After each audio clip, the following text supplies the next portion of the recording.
नमस्कार दोस्तों, राधे राधे। दोस्तों, एक बार भगवान विष्णु और माता लक्ष्मी क्षीर सागर में शेषनाग की सैया पर विश्राम कर रहे थे। तभी विनीता पुत्र गुरु उसी स्थान पर आ जाते हैं और भगवान विष्णु तथा माता लक्ष्मी से पूछने लगते हैं, हे प्रभु, मैं पृथ्वी लोक का भ्रमण करके आया हूँ। मैंने देखा कि पृथ्वी लोक पर अनेक मनुष्य नित्य स्नान करते हैं, किंतु फिर भी दुखी ही रहते हैं। उनके दुखी होने का ऐसा कौन सा कारण है जिसके कारण वो इतने दुखी रहते हैं, और क्या कारण हो सकता है? आप मुझे बताइए कि स्नान करने की सर्वोत्तम विधि क्या है, स्नान कब और कैसे करना चाहिए, स्नान करते समय कौन से मंत्रों का उच्चारण करना चाहिए। मेरे मन में इन सभी प्रश्नों को जानने की इच्छा निर्माण कर रही है। गुरुजी माँ लक्ष्मी से पूछते हैं, माता, मैंने ये भी देखा कि अनेक महिलाएं नित्य नेम स्नान करके आपकी पूजा पाठ और आराधना करती हैं, किंतु फिर भी उनके घर में आपका वास नहीं होता है। इसका क्या कारण है? गुरुजी द्वारा इस प्रकार के प्रश्न पूछने पर भगवान विष्णु कहते हैं, हे पक्षीराज, तुमने उचित ही प्रश्न किया है। स्नान करना अत्यंत आवश्यक होता है। स्नान करने से शरीर शुद्ध होता है। स्नान करने से ही शरीर पवित्र होता है और मनुष्य पूजा पाठ आदि कर्म करने के पात्र बनता है। इसीलिए मनुष्य को नित्य नेम से स्नान करना चाहिए। मनुष्य के नित्य स्नान करने से संबंधित तुम्हारे सभी प्रश्नों के उत्तर देने से पूर्व मैं तुम्हें एक अत्यंत पवित्र कथा सुनाता हूँ। उसे तुम ध्यान से सुनो। इस कथा में ही तुम्हारे सभी प्रश्नों के उत्तर तुम्हें प्राप्त हो जाएंगे। इतना कहकर भगवान विष्णु ने गुरु जी को स्नान का महत्व बताते हुए कहा और एक कथा ऐसी सुनाई। भगवान की इस कथा को सभी मनुष्य को ध्यान से सुननी चाहिए। स्नान से जुड़ी हुई कथा श्रवण करने से पहले अगर आपने वीडियो को लाइक और चैनल को सब्सक्राइब नहीं किया तो जल्दी से कर लीजिए। श्रवण मात्र से ही सैकड़ों तीर्थों का स्नान करने का पुण्य प्राप्त होता है। इसलिए आप सभी इस कथा को पूरा जरूर सुने। आधा अधूरा ज्ञान अनर्थ का कारण होता है। तो चलिए शुरू करते हैं कथा। भगवान विष्णु कहते हैं, हे पक्षीराज, प्राचीन काल की बात है। मध्य देश में एक अत्यंत सुंदर नगर था, जहां एक धनवान सेठ रहता था, जिसकी 3 पुत्रियां थी। उन्होंने कभी किसी भी चीज की कमी नहीं होने दी अपनी पुत्रियों को। उन्हें बड़े ही लाड और प्यार से पाला था। उनकी तीनों पुत्रियां बहुत ही सुंदर और चंचल स्वभाव की थी।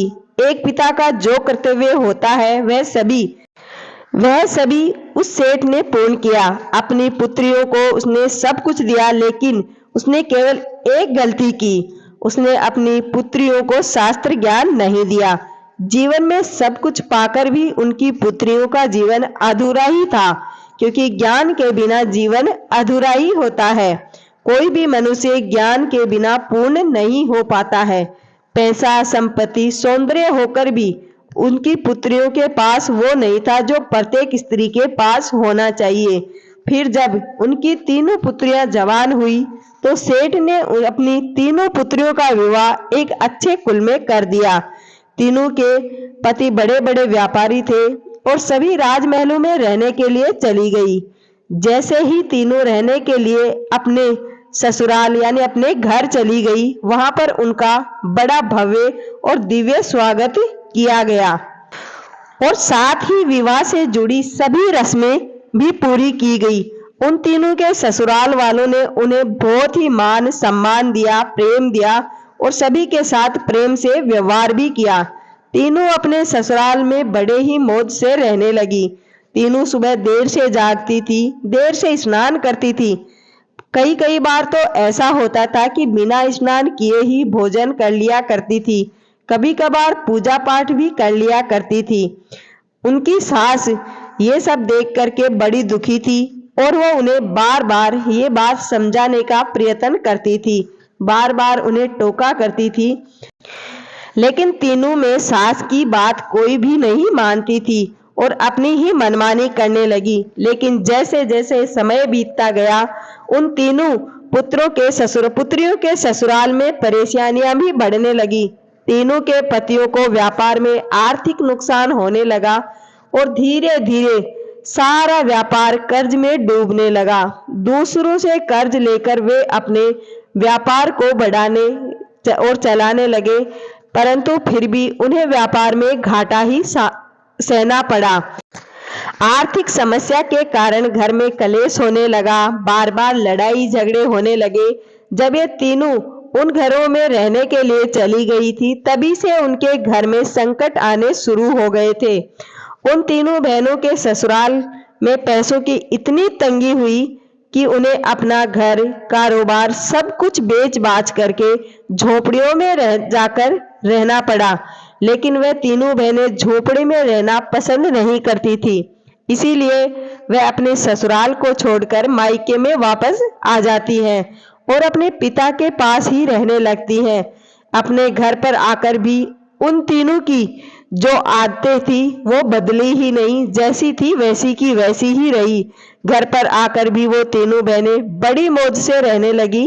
वहां पर भी वह तीनों देर से ही उठा करती थी और स्नान भी नहीं किया करती थी। बिना स्नान किए ही वो पूजा पाठ कर लिया करती थी और खाना खाने लग जाती थी, जिस कारण से उनके पिता को भी व्यापार में धीरे धीरे नुकसान होने लगा। उनकी भी आर्थिक स्थिति खराब होने लगी। फिर एक दिन उनके द्वार पर भगवान विष्णु एक साधु के रूप में प्रकट हुए और सेठ ने उस साधु का प्रेम से स्वागत किया और उनके पैर छूकर आशीर्वाद भी लिया। साथ ही सेठ ने अपनी तीनों पुत्रियों को बुलाकर साधु के पैर भी छुआए। साधु महात्मा को सेठ ने अपने सारे दुख बता दिए और उसका निवारण भी करने का उपाय पूछा। सेठ ने अपनी पुत्रियों को बुलाया और साधु को उनके बारे में सारी हकीकत बता दी। जैसे ही उसे साधु ने तीनों पुत्रियों की तरफ देखा तो उन्हें सारी हकीकत पता चल गई। उन तीनों बहनों के चारों तरफ नकारात्मक ऊर्जा घूम रही थी। उनके साथ साथ ही नकारात्मक ऊर्जाएं चल रही थी। नकारात्मक ऊर्जा का एक घेरा सा बना हुआ था। उनके साथ ही वो हमेशा चलता रहता था। वो जहां भी जाती थी नकारात्मक ऊर्जा उनके पीछे पीछे चली जाती थी।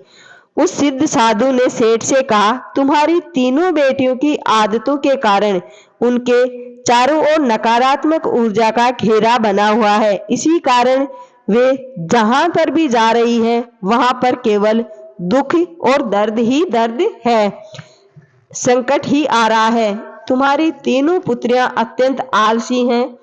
ये देर से जागती हैं, देर से स्नान करती हैं, बिना स्नान किए ही भोजन करती हैं और यही वजह है इससे उनके जीवन पर संकट आते हैं। फिर साधु ने उस सेठ को और उनकी तीनों पुत्रियों को अत्यंत महत्वपूर्ण ज्ञान दिया। इसका नित्य पालन करने के लिए भी कहा और भगवान विष्णु कहते हैं कि हे वत्स, जो मैं बता रहा हूं उसका नित्य पालन करोगे तो तुम्हारे सारे परेशानियां दूर हो जाएंगी। स्नान के 5 प्रकार होते हैं, ब्रह्म स्नान, देव स्नान, ऋषि स्नान, मानव स्नान और दानव स्नान। इन्हीं समय के अनुसार वर्गीकृत किया गया है।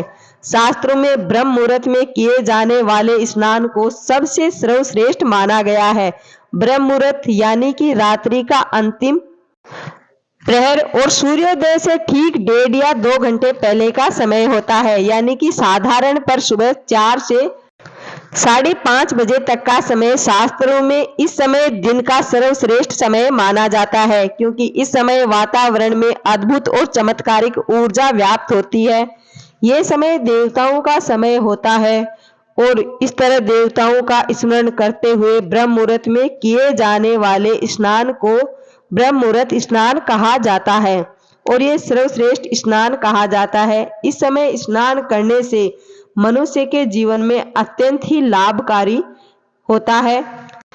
स्नान के तुरंत बाद सूर्य देवता को अर्घ्य देने से जीवन में सुख, समृद्धि और शांति आती है। दिन भर मनुष्य का तन मन ताजगी और सकारात्मक ऊर्जा से भरा रहता है। ब्रह्म स्नान करने पर मनुष्य रोग और बीमारियों से दूर रहता है, उसका शरीर निरोगी और स्वस्थ रहता है। दूसरा है देव स्नान। जो स्नान 5 से 6 बजे के बीच में किया जाता है, उस स्नान को देव स्नान नाम से जाना जाता है। देव स्नान सभी पवित्र नदियों का स्मरण करते हुए किए जाने वाले श्री स्नान को भी श्रेष्ठ स्नान माना जाता है। इस समय स्नान करने से मनुष्य के शरीर में सकारात्मक ऊर्जा का संचार होता है और सभी प्रकार की नकारात्मक और बुराइयां शरीर से बाहर निकल जाती हैं। इस तरह से देव स्नान के समय स्नान करने से तन के साथ साथ मन में भी अत्यंत स्फूर्ति और ताजगी बनी रहती है। मन भी शुद्ध और पवित्र हो जाता है। इस समय पर स्नान करने से धन संपत्ति में वृद्धि होती है। मनुष्य के सभी भौतिक सुखों को प्राप्ति होती है। सुबह सुबह जब आकाश में तारे नजर आते हैं, उस समय किए गए स्नान को ऋषि स्नान कहते हैं। यह भी सर्वश्रेष्ठ स्नान माना जाता है। इस समय स्नान करने से मानसिक शांति मिलती है। और तीसरा स्नान है जिसको हम मानव स्नान के नाम से जानते हैं। मानव स्नान सुबह 6 से 8 बजे के बीच किया जाने वाला है। इस स्नान को मानव स्नान कहा गया है। यह स्नान सूर्योदय के समय या सूर्योदय के ठीक बाद में किया जाता है। इस समय स्नान करना भी अच्छा माना जाता है। शरीर में दिन भर तक की स्फूर्ति और सकारात्मक ऊर्जा व्याप्त रहती है, जो हमें किसी भी प्रकार के कार्य को करने के लिए उत्साहित करती रहती है। किंतु मनुष्य को कभी भी सूर्योदय के बाद 2 घंटे बाद स्नान नहीं करना चाहिए, अर्थात सुबह 8 बजे के बाद स्नान नहीं करना चाहिए। ये स्नान अनुचित होता है। इस समय वातावरण में व्याप्त दैवीय शक्तियां बहुत ही कम हो जाती हैं। इसलिए मनुष्य में उत्साह और ऊर्जा की भी कमी दिखाई देती है, जिसके कारण वह दिन भर आलस का अनुभव भी करता रहता है। पूरे दिन शरीर में सुस्ती सी बनी रहती है, आलस सा लगा रहता है और किसी भी कार्य को करने या किसी भी काम को करने में मन नहीं लगता है। सुबह 8 बजे के बाद स्नान करने से व्यक्ति के जीवन में दुर्भाग्य आता है। उसके शरीर में नकारात्मक ऊर्जा का वास होने लगता है। ऐसा मनुष्य जिस स्थान पर भी जाता है, उसके साथ दुर्भाग्य साथ चलता है। तुम्हारी ये तीनों पुत्रियां सुबह देर से स्नान करती थी, जिस कारण से उनके ससुराल की सारी संपत्ति नष्ट हो गई और अब तुम्हारे भी धन संपत्ति नष्ट हो रही है, क्योंकि इनके साथ साथ इनकी चारों तरफ जो नकारात्मक ऊर्जा है वो जो तुम्हारे घर तक भी आ ही गई है। सूर्योदय के बहुत समय बाद तक जो लोग स्नान नहीं करते, उनके मन में दिन भर क्रोध, रोग, द्वेष, नकारात्मक कमजोरी, चिड़चिड़ापन बना रहता है, जिससे काम में मुश्किलें आ सकती हैं। इसलिए प्रतिदिन ब्रह्म स्नान, देव स्नान, ऋषि स्नान या फिर मनुष्य स्नान करने की सलाह दी गई है। ये पवित्र कालों में उठकर स्नान करके ईश्वर की पूरी श्रद्धा से आराधना, प्रार्थना और पूजा पाठ करने से तथा सूर्यदेव को अर्घ्य देने से हमारे तन के साथ साथ मन की भी शुद्धि और पवित्रता आ जाती है और हमारे सभी समस्याओं का समाधान हो जाता है। हमारे अंदर के सभी प्रकार की नकारात्मक ऊर्जा दूर होती है और सुख समृद्धि का मार्ग खुल जाता है। संध्या काल और रात्रि के समय आवश्यकता ना हो तो बिल्कुल भी स्नान नहीं करना चाहिए। भगवान विष्णु कहते हैं कि अगर आपको बहुत जरूरत हो तभी रात्रि में स्नान करना चाहिए, वरना नहीं करना चाहिए। भगवान विष्णु कहते हैं, हे वत्स, अब मैं तुम्हें स्नान करने समय बोले जाने वाले अत्यंत महत्वपूर्ण मंत्र के बारे में बताने जा रहा हूँ, इसलिए तुम इसे ध्यान से सुनो। जो भी इस मंत्र का उच्चारण करते समय स्नान करता है, उसके सभी पाप उसी क्षण नष्ट हो जाते हैं, उसका दुर्भाग्य भी नष्ट हो जाता है, उसे सुख समृद्धि की प्राप्ति होती है।